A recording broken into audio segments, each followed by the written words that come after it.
everyone, I'm Alex and I'm the hands behind Lovecraft Crochet. My plushies are for the anxious, depressed, autistic, and neurodivergent. Small enough to travel in a purse, backpack, diaper bag, or even your pocket. You can check out my Facebook page or TikTok to see what patterns are available and stay tuned for the new ones coming out. I also make hats, scarves, blankets, and dice bags for the tabletop gamer or dice goblin in your life. Feel free to order through the page, TikTok DMs, or via email at love.craft.crochet@gmail.com. Now, on to the segment. Due to the graphic and disturbing nature of the crimes discussed, listener discretion is advised. Retrostatic Radio presents Killing 15 Minutes. Hello and welcome to Killing 15 Minutes, where we will give you your serial killer fix in 15 minutes or less, or your podcast is free. I'm Sam Rossi, and shortly I will be handing a poorly written synopsis of a serial killer to my brother, who hasn't read it, on a serial killer he's most likely hasn't heard of. This should be fun. Good luck, bro. Thanks, Sister Sledge. Pierre Bassin was a South African serial killer in 1906. He is the first reported serial killer in South African history. Bassin was born in 1880 in the Claremont suburb of Cape Town. At a young age, he would torture animals. When he was 12, he sliced a boy with a knife. However, he did stop committing violent offenses for many years, but petty theft would be his crime of choice. When Bassin was 18, his father died. He became the head of the household, and a small insurance payout did happen. As an adult, Bassin lent people money. Borrowers had to name him as beneficiary for their life insurance. I think I see where this plot's going. Afterwards, he would then kill them. Wow, I didn't have to wait long. Nope. Between February 13, 1903 until January 22nd, 1906, so that he could claim his money. I mean, honest, it's efficient. It is efficient. Bassin's first victim was his own brother, who drowned on a fishing trip. Looks like he said hip there. It's a fishing hip. A fishing hip. On February 14th, 1903. His body was never found, and insurance wouldn't pay out until a court order. Bassin would take the coward's way out. He shot himself after cops found the grave of his last victim, Wilhelm Schaefer, a German farmer. His last words to his mother, when the police started digging up their yard, "I'm going to go to the police. I did not do anything wrong." 9 bodies were then excavated from his yard. He was posthumously convicted of murder after 1906.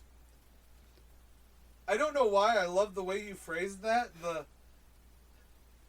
He went to his mother. "I did nothing wrong. I'm going to go to the police." They then found 9 bodies in his yard. Yep. I don't know why that made me giggle. Like that was just... I wrote that. I was so fucking stoned. I can tell. Well, the funniest part about it... the 4 previous... Hold on. The best part about it, and how stoned I was, is I wrote him already once. So he's in the book, and he would have been in the book twice.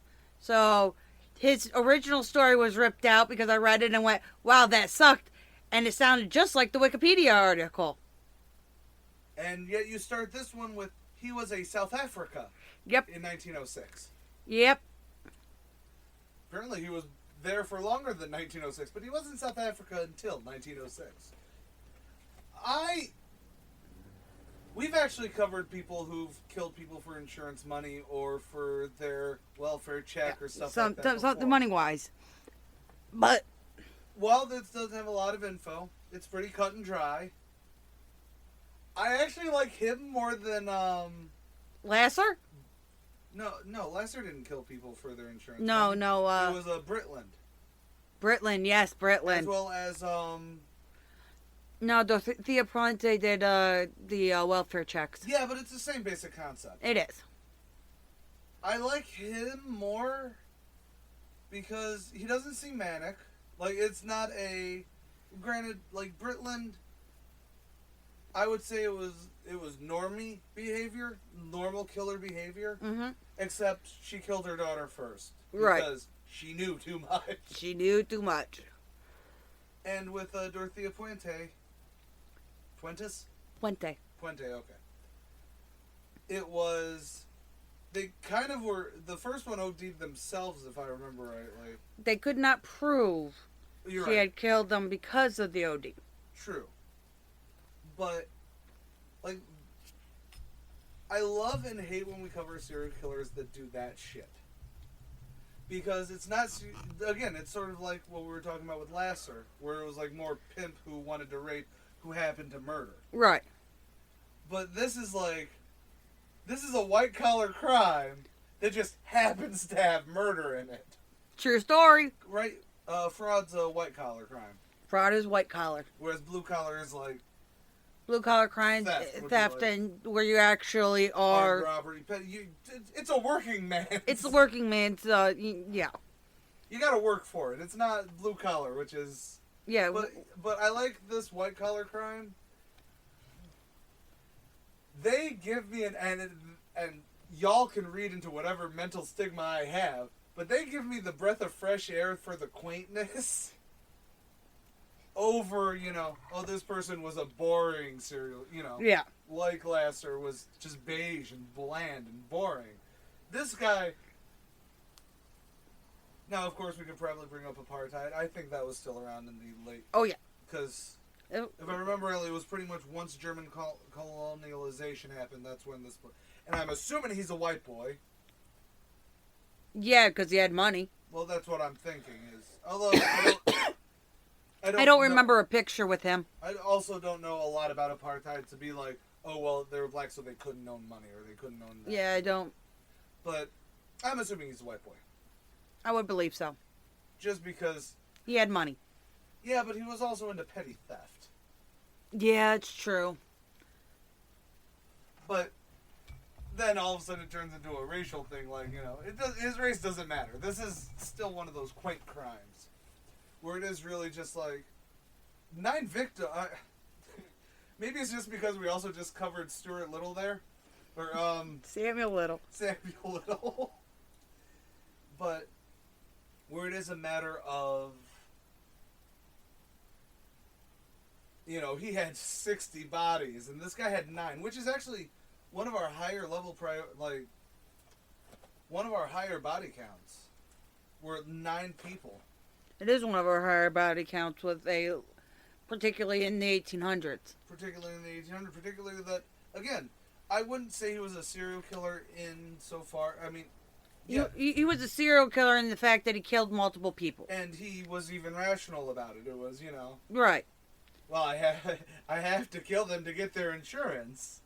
I need to make sure my money's paid back now. And there's no J.T. Wentworth in the time. Nope, no J.G. Wentworth. 877 cash now. Did we just date this or make it timeless? I don't know. But the fact that I could tell you the J.G. Wentworth, jingle from start to finish tells you that their PR company and that marketing was freaking spot on. It's primo. It was primo. But no, actually, again, it's really nice seeing, because I actually like what you did with this batch, or at least what you've been doing with this notebook, which is, let's travel the world a little. I am trying to get us all over the world. The Greek trucker is also in this one, right? Antonis, yes. He's in this notebook. And it worked out really well. That I don't have a lot to say on this guy. No. The page you want to get back to is 63. Yes, it is. You want to know how I remember that? Huh. Because his page was 61 when I first did it. And I did not realize it till I got to his last words to his mother that I had already done this guy. Really? Really. I was like, wow, this is super interesting. Wait a minute. And then I'm like, all right, I finished it off. And then I flipped to the front of the book and went, fuck. I did this already. But I have to say I like this one better. It's much more No, and it flowed better. Yeah. No, I totally agree. You were probably high as a kite too, so that also helps. It does help. Usually I'm much better about writing and including, words like serial killer. Sometimes you don't even put in the country of origin until the last There's that. sentence. Yeah. Oops. That was one of my favorites. This one, however, is probably going to be a quickier. Yeah. Because, I mean, It was straightforward. it was straightforward. He had a motive. He had, still on a serial killer, but it was a rational reason. Yep. It wasn't, I've got to kill these people or else the earthquakes come back. You know the funny thing is when he died, there was an earthquake Really? that day. Why didn't you bring that up in the thing? Because I just thought about it, like that you said that, and my brain went, "Hey, fun fact!" And I think I learned it afterwards. That is a fun fact. I think now I we need to record the entire thing. Now we gotta redo that. We gotta redo Richard Chase. No. Richard Chase, we do have to redo, but that's because it was like our second episode. Yeah. All right, guys. Final thoughts. Final thoughts. Don't kill people for insurance money. I think that is now Common knowledge? common knowledge because you can go to jail and not benefit from it at all. Because you do not benefit from somebody's murder. Do you have to pay back that money then? Oh, yeah. I assume so. There'd have to be some interest to it too. Probably. Or would the family have to take you to civil court? Like you can be criminally charged for the murder. If and then you the are family would found... have to take you to civil to get... No, you have to give the money back to the insurance company, and then the insurance company pays it to the next of kin. Okay. But then again, I assume you were very open up to a civil... Oh, yeah, you are as well. so open to a civil case at that People point. keep forgetting that Just criminal and civil are two different things. You can be found guilty criminally, but you can be found liable, for the same crime. The best one for that one is O.J. Simpson. He paid out hard. Not just that. The reason that his book is called I Did It, Confessions of a Murderer, is because he couldn't benefit from the murder of... because when they took... Nicole's family took him to court, anything about it they had the final say. They had the publishing rights and everything like that. Yep. So when he wanted to do his book, If I Did It, Here's How, which... Let's be fucking honest. If you avoided going to jail for it... Honestly, writing a tell-all book is what I would do. Yeah, I know. It's smart, but so dumb. I know. It's like, if I got away with it... again, we're not saying that OJ did or did not do it. However, if I was arrested for it, if I was...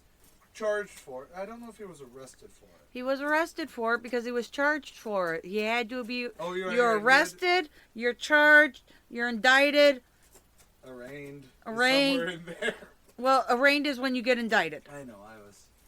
So, that's just something that a lot of people don't understand. But either way, it is one of those things where it's like, if you did it, don't write a book called If I Did It, Here's How. Well, they can't charge him.